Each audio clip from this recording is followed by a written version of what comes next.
Last year was such a success, and we were very proud of that, and we knew that we had sort of set the bar at a new level of creating such an iconic, identifiable product. It's really interesting how we've had to take something that was actually quite good and think about how we can take that to the next level. M7 did such a good job. Everybody says it's the best phone in the world. So the M8, I think, is kind of the epitome of a lot of the design principles that we have been working with over the last decade. From the beginning, we starting from the honest material design concept, how we can make the M8 product next level. We definitely wanted to keep the same spirit of the product and the identity and the promise of it. We make it more refined, we make it more subtle.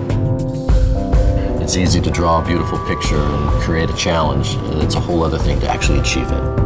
Finding a way to fit all these elements into it without growing the phone, in fact making the phone more aggressively thin, was a huge challenge. We have such a great R&D team. We come out some crazy idea to them. They feel, what are you guys thinking? It's impossible. Let's give it a try. But it's that sort of belief in doing what we think is right that drives us. We were able to make a product that has a bigger screen, but that doesn't feel substantially larger in your hand. Everyone really likes the way we have it curved back. We took that metal housing and we were able to wrap it all the way up to the screen and completely eliminating all of the polycarbonate sidewalls that we had before. And in your fingers and your hands, you just know the genuine authenticity of the materials and the rigidity, the strength. What seems small gains is actually an extreme amount of work.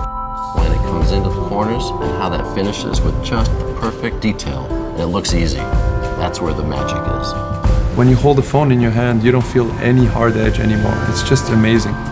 That wouldn't have been possible without countless hours between the design team and the antenna team and the engineering team. No one's doing a product like this right now. There's no comparison. This is the first time that we've been able to really establish a very, very strong DNA for the HTC flagship product. And I'm also proud that we were able to maintain so much of it in this product. It's unmistakably a one. We cannot wait. I want to shout loud to the world. This is M8.